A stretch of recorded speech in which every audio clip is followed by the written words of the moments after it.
Assalamualaikum warahmatullahi wabarakatuh. Nama saya Naura Putri Maulida dari kelas A PGSD Masukan SMA. Video ini dibuat untuk memenuhi tugas 1 mata kuliah keterampilan berbahasa Indonesia di SD. Di video ini saya akan menjelaskan 3 modul. Modul pertama mengenai keterampilan berbahasa, di modul kedua mengenai keterampilan menyimak, dan di modul ketiga mengenai keterampilan berbicara. Baik, langsung saja. Di modul 1 ini saya akan menjelaskan mengenai hakikat keterampilan berbahasa. Ada beberapa orang yang memiliki keterampilan berbahasa secara optimal atau sangat baik sehingga setiap tujuan komunikasinya mudah tercapai. Namun ada pula beberapa orang yang sangat lemah tingkat keterampilan berbahasanya sehingga menimbulkan salah pengertian dalam berkomunikasi. Selanjutnya mengenai keterampilan berbahasa. Terampil sendiri artinya adalah cakap atau mampu. Keterampilan bermakna kecakapan atau kemampuan atau kecekatan. Sedangkan bahasa sendiri menurut Kamus Besar Bahasa Indonesia adalah sistem lambang bunyi yang arbitrer yang digunakan oleh masyarakat untuk bekerja sama, berinteraksi, dan mengidentifikasikan diri. Oleh karena itu, bahasa bisa disebut juga sebagai salah satu sistem komunikasi yang digunakan oleh manusia. Berbahasa merupakan hal yang penting karena dengan bahasa, manusia dapat berinteraksi dan saling berupaya untuk memahami. Bahasa juga masuk ke dalam salah satu unsur kebudayaan. Bahasa dapat membentuk suatu kebudayaan ataupun sebaliknya. Maka dari itu, terciptalah ragam bahasa yang ada di dunia. Sedangkan keterampilan berbahasa adalah kemampuan seseorang dalam menggunakan bahasa tertentu secara efektif untuk berkomunikasi. Kemudian ada manfaat keterampilan berbahasa. Jika kita memiliki keterampilan berbahasa yang tergolong rendah, kita tidak dapat mengungkapkan pikiran, tidak dapat mengekspresikan perasaan, tidak dapat menyatakan kehendak, atau melaporkan fakta-fakta yang kita amati. Begitupun untuk orang lain tidak dapat memahami pikiran, perasaan, gagasan, atau fakta yang kita sampaikan. Selanjutnya yaitu aspek-aspek keterampilan berbahasa. Yang pertama ada mendengarkan atau menyimak. Mendengarkan adalah keterampilan memahami bahasa lisan yang bersifat reseptif atau bisa disebut juga sebagai kemampuan untuk memahami informasi yang disampaikan secara lisan.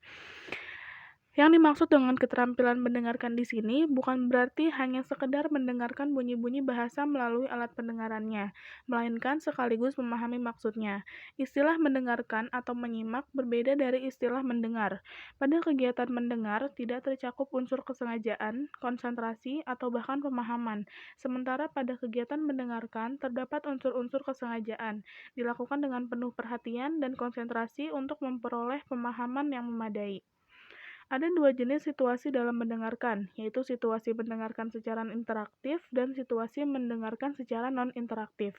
Mendengarkan secara interaktif terjadi dalam percakapan tatap muka dan percakapan di telepon atau yang sejenis dengan itu. Sedangkan situasi mendengarkan non-interaktif, contohnya seperti mendengarkan radio, televisi, film, khutbah, atau mendengarkan dalam acara-acara seremonial. Dalam situasi mendengarkan non-interaktif tersebut, kita tidak dapat meminta penjelasan dari pembicara, tidak bisa meminta pembicara mengulangi apa yang diucapkannya, dan tidak bisa meminta pembicara untuk diperlambat. Lalu yang kedua adalah berbicara. Berbicara merupakan kemampuan untuk menyampaikan informasi secara lisan. Ada 3 jenis situasi berbicara. Yang pertama yaitu berbicara interaktif. Misalnya terjadi pada percakapan secara tatap muka dan berbicara melalui telepon. Kegiatan berbicara dalam situasi interaktif ini memungkinkan adanya pergantian peran atau aktivitas antara berbicara dan mendengarkan. Kegiatan berbicara dalam situasi interaktif ini dilakukan secara tatap muka atau langsung, bersifat dua arah atau bahkan multi arah. Lalu yang kedua adalah situasi berbicara semi-interaktif, misalnya dalam berpidato di hadapan umum, kampanye, khutbah atau ceramah, dan lain-lain, baik yang dilakukan melalui tatap muka secara langsung, namun berlangsung secara satu arah. Dalam situasi ini, audiens memang tidak dapat melakukan interupsi terhadap pembicaraan, namun pembicara dapat melihat reaksi pendengar dari ekspresi wajah dan bahasa tubuh mereka. Lalu yang terakhir adalah situasi berbicara non-interaktif. Beberapa situasi berbicara dapat dikatakan betul-betul bersifat non-interaktif jika pembicaraan dilakukan secara satu arah dan tidak melalui tatap muka langsung. Misalnya, berpidato melalui radio atau televisi. Pidato kenegaraan yang disampaikan melalui siaran televisi atau radio termasuk ke dalam jenis ini. Lalu yang ketiga ada membaca. Membaca merupakan kemampuan untuk memahami informasi yang disampaikan secara tertulis. Keterampilan membaca tergolong keterampilan yang bersifat aktif reseptif. Keterampilan membaca terbagi ke dalam dua klasifikasi, yaitu membaca permulaan dan membaca lanjutan. Kemampuan membaca permulaan ditandai oleh kemampuan melek huruf, yaitu kemampuan mengenali lambang-lambang tulis dan dapat membunyikannya dengan benar. Sedangkan pada membaca lanjutan, kemampuan membaca ditandai oleh kemampuan melek wacana. Artinya pembaca bukan hanya sekedar mengenali lambang tulis, bisa membunyikannya dengan lancar, melainkan juga dapat memetik isi atau makna bacaan yang dibacanya. Lalu yang terakhir adalah menulis. Menulis merupakan kemampuan untuk menyampaikan informasi secara tertulis. Keterampilan menulis merupakan keterampilan yang bersifat aktif produktif. Aktivitas menulis bukanlah sekedar hanya menyalin kata-kata dan kalimat-kalimat, melainkan menuangkan dan mengembangkan pikiran-pikiran, gagasan-gagasan, dan ide dalam suatu struktur tulisan yang teratur, logis, sistematis, hingga mudah ditangkap oleh pembacanya. Sama seperti keterampilan membaca, keterampilan menulis pun dapat diklasifikasikan ke dalam dua kategori, yaitu menulis permulaan dan menulis lanjutan. Menulis permulaan sesungguhnya identik dengan melukis gambar. Pada fase ini, si penulis tidak menuangkan ide gagasan, melainkan hanya sekadar melukis atau menyalin gambar atau lambang bunyi ke bahasa dalam wujud lambang-lambang tertulis. Berikutnya yaitu keterkaitan antara aspek keterampilan berbahasa. Yang pertama adalah hubungan berbicara dengan menyimak. Berbicara dan mendengarkan atau menyimak merupakan kegiatan komunikasi dua arah yang bersifat langsung. Contohnya adalah antar teman, antara pembeli dan penjual, atau dalam suatu diskusi kelompok. Bisa juga kegiatan khotbah di masjid, pidato dalam suatu acara perayaan hari-hari besar, berkampanye, atau berbicara dalam suatu acara siaran berita televisi. Selanjutnya yaitu hubungan menyimak dengan membaca. Mendengarkan atau menyimak dan membaca sama-sama merupakan keterampilan berbahasa yang bersifat reseptif. Mendengarkan berkaitan dengan penggunaan bahasa ragam lisan, sedangkan membaca merupakan aktivitas berbahasa ragam tulis. Apabila ditinjau dari sudut pemerolehan atau belajar bahasa, aktivitas membaca dapat membantu seseorang memperoleh kosakata yang berguna bagi pengembangan kemampuan mendengarkan pada tahap berikutnya. Jadi, pengenalan terhadap kosakata baru pada aktivitas membaca akan dapat meningkatkan kemampuan mendengarkan pada tahap berikutnya melalui proses pengenalan kembali terhadap kosakata tersebut. Selanjutnya yaitu hubungan menulis dengan berbicara. Subiakto, Nababan, dan Tarigan menjelaskan bahwa baik berbicara maupun menulis merupakan kegiatan berbahasa yang bersifat produktif. Berbicara merupakan kegiatan berbahasa ragam lisan, sedangkan menulis merupakan kegiatan berbahasa ragam tulis. Kemudian, kegiatan menulis pada umumnya merupakan kegiatan berbahasa tidak langsung, sedangkan berbicara pada umumnya bersifat langsung. Ini berarti ada juga kegiatan menulis yang bersifat langsung, misalnya komunikasi tulis dengan menggunakan telepon seluler atau SMS dan dengan menggunakan internet atau chatting. Sebaliknya, ada pula kegiatan berbicara secara tidak langsung, misalnya melalui pengiriman pesan suara melalui telepon seluler. Kegiatan menulis dilakukan untuk mendukung aktivitas berbicara. Bahkan dalam suatu seminar, keempat aspek keterampilan berbahasa itu dilibatkan secara simultan. Seorang pembicara dalam seminar biasanya diminta menulis sebuah makalah terlebih dahulu. Kemudian yang bersangkutan diminta menyajikan makalah itu secara lisan dalam suatu forum. Selanjutnya, peserta seminar akan menanggapi isi pembicaraan si pemakalah tersebut. Lalu yang terakhir yaitu hubungan membaca dengan menulis. Membaca merupakan kegiatan berbahasa yang bersifat reseptif, sedangkan menulis merupakan kegiatan berbahasa yang bersifat produktif. Seseorang menulis untuk menyampaikan gagasan, perasaan, atau informasi dalam bentuk tulisan, sedangkan seseorang membaca untuk memahami gagasan, perasaan, atau informasi yang disajikan dalam bentuk tulisan tersebut. Dalam kegiatan menulis, paling tidak terdapat 3 tahapan yang dilakukan penulis, yaitu perencanaan, penulisan, dan revisi. Ketika si penulis menyusun perencanaan mengenai apa yang hendak ditulisnya, seringkali dibutuhkan banyak informasi untuk bahan tulisannya itu. Untuk mendapatkan informasi tersebut, seorang penulis harus melakukan aktivitas membaca terlebih dahulu.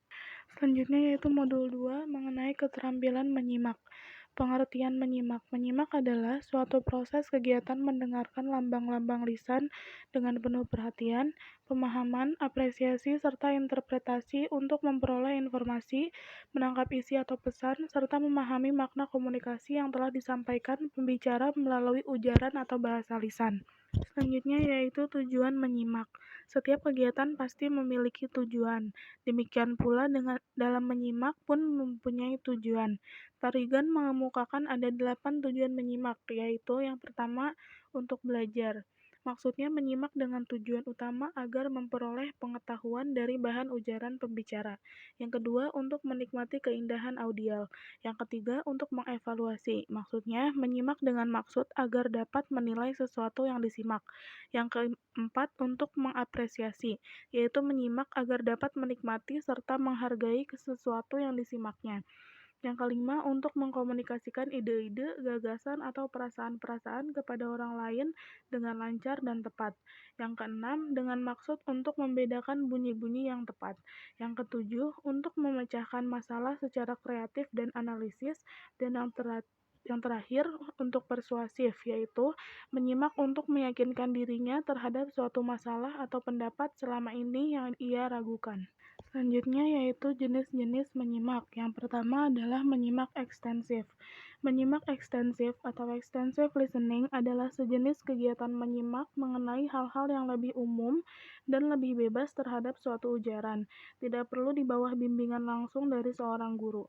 Menyimak ekstensif meliputi yang pertama menyimak sosial, yang kedua menyimak sekunder, ketiga menyimak estetik, dan yang terakhir menyimak pasif.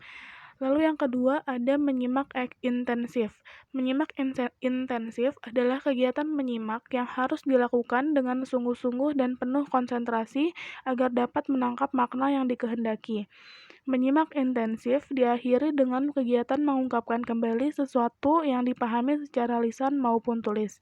Menyimak intensif meliputi menyimak kritis, menyimak konsentratif, menyimak kreatif, menyimak eksploratif, menyimak interrogatif, dan menyimak selektif.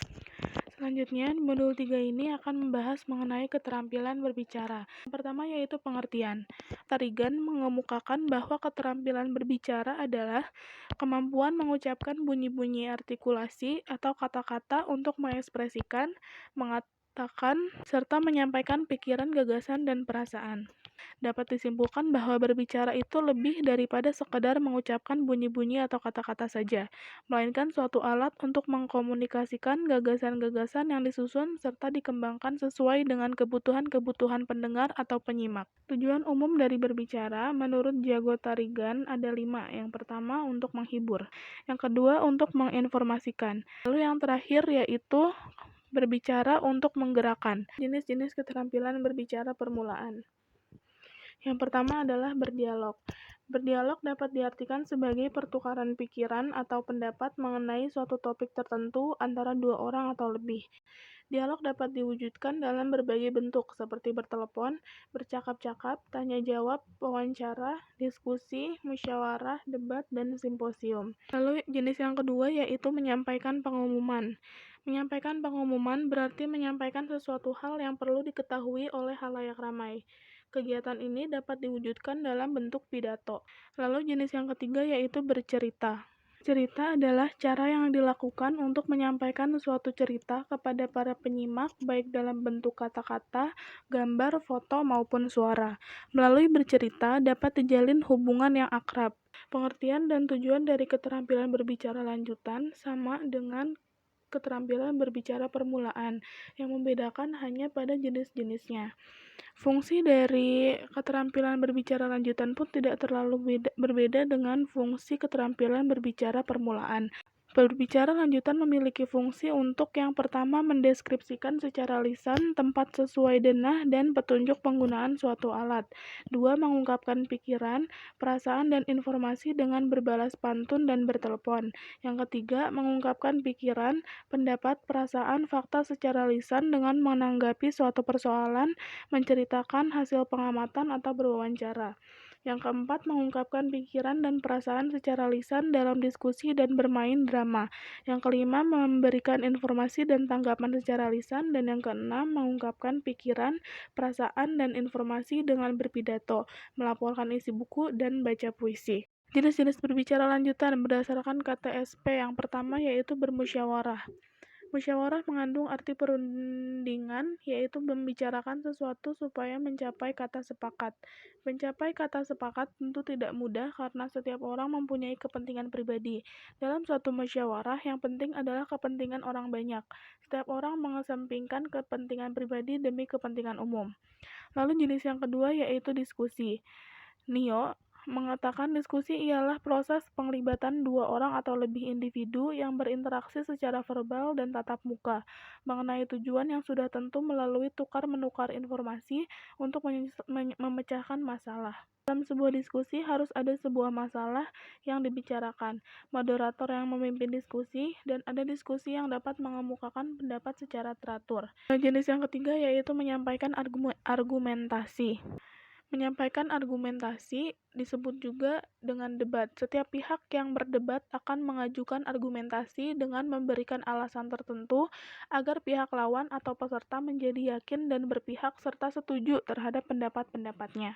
Sebelum berdebat, peserta debat harus mempersiapkan penyusunan materi dan argumentasi dengan referensi yang memadai. Pemimpin debat harus menentukan masalah yang mengundang perdebatan. Kemudian, panitia menyiapkan dua kelompok yang bersedia mendebatkan masalah yang sudah ditentukan. Jenis yang keempat yaitu pidato. Komunikasi lisan, khususnya pidato, dapat dilakukan dengan cara impromptu, menghafal, metode naskah, atau ekstemporan. Selain itu, ketika menyusun pidato, perlu diperhatikan yang pertama pengumpulan bahan, yang kedua garis besar pidato, dan yang ketiga uraian secara detail. Pidato yang baik memerlukan latihan. Dengan kata lain, latihan pidato mutlak harus dilaksanakan terutama untuk mimik, nada bicara, intonasi, dan waktu. Hal ini untuk memperoleh hasil yang baik. Biasanya pidato bertujuan untuk mendorong, meyakinkan, memberitahu, dan menyenangkan. Lalu jenis yang terakhir adalah menyampaikan intisari biografi orang terkenal. Biografi adalah riwayat hidup yang ditulis oleh orang lain, biasanya mencatat hal-hal yang menarik atau mengagumkan tentang kehidupan tokoh tersebut. Sekian video yang dapat saya sampaikan, semoga dapat dipahami dengan baik, kurang lebihnya mohon maaf. Wassalamualaikum warahmatullahi wabarakatuh.